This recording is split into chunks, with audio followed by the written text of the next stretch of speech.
इन योजनाओं के साथ बड़ी रैलियां जो है प्रधानमंत्री नरेंद्र मोदी। ठीक है वैभव, लौटेंगे आपके पास, लेकिन इस बीच बड़ी खबर अपने दर्शकों तक पहुंचा दे। बिहार में पीएम मोदी की आज 2 रैली होने जा रही है। बेगूसराय, इसी के साथ ही औरंगाबाद में प्रधानमंत्री नरेंद्र मोदी रैली करेंगे। नीतीश कुमार पीएम की रैली में मौजूद रहेंगे। मांझी, इसी के साथ ही पशुपति पारस भी रैली में मौजूद रहेंगे। पीएम की रैली में उपेंद्र कुशवाहा भी शामिल होंगे। तो ये बड़ी खबर आप तक पहुंचा रहे हैं। वैभव लगातार हमारे साथ बने हुए हैं, एक बार वैभव का रुख कर लेते हैं फिर से। वैभव, जब बिहार पहुंचेंगे तो क्योंकि पहले कहा जा रहा था कि एक रैली है, लेकिन 2 रैली आज वहां पर करेंगे प्रधानमंत्री नरेंद्र मोदी, और इस बीच वैभव अहम यही हो जाता है कि विरोधियों पर किस तरह से हमला प्रधानमंत्री नरेंद्र मोदी बोलते हैं।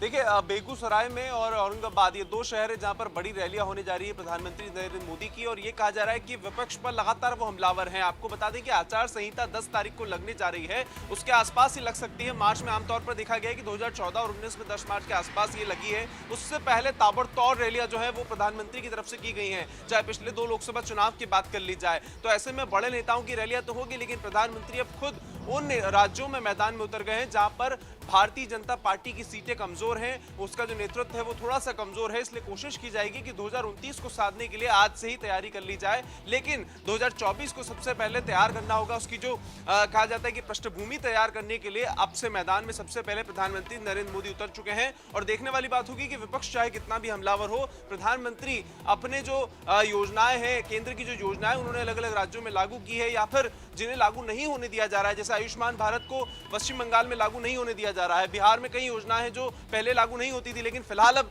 नीतीश कुमार जो है वो साथ आ गए हैं। ऐसे में कई योजनाओं का लाभ अब वहां के लाभार्थियों को मिलेगा। ऐसे में आरोप प्रत्यारोपों के दौर के बीच में प्रधानमंत्री लगातार ये कटाक्ष कर रहे हैं कि विपक्ष खत्म हो चुका है। न सिर्फ कांग्रेस बल्कि उनके जितने सहयोगी दल हैं जो इंडिया गठबंधन से जुड़े हुए हैं वो भी अब खत्म होते जा रहे हैं, क्योंकि उनकी विचारधारा स्पष्ट नहीं है, उनके विकास कार्य स्पष्ट नहीं है। ऐसे में जनता को कोई सीधा संदेश नहीं मिल पा रहा है। एकमात्र अगर पार्टी अगर देश में अब कोई बची है जो जनता की बात करती है, जनहित की बात करती है, अंत्योदय की बात करती है, तो वो भारतीय जनता पार्टी है। और हम लोग विकास की बात करते हैं, विकास की बात करने के आधार पर ही हम वोट मांगते हैं। और लोकसभा चुनाव नजदीक है, ऐसे में आप लोग विकास की बात करने वाली पार्टी का सहयोग करें। और इसीलिए प्रधानमंत्री नरेंद्र मोदी बिहार और पश्चिम बंगाल में आज करोड़ों की जो सौगात है वो इन दोनों राज्यों को देने जा रहे हैं। जी स्वाति।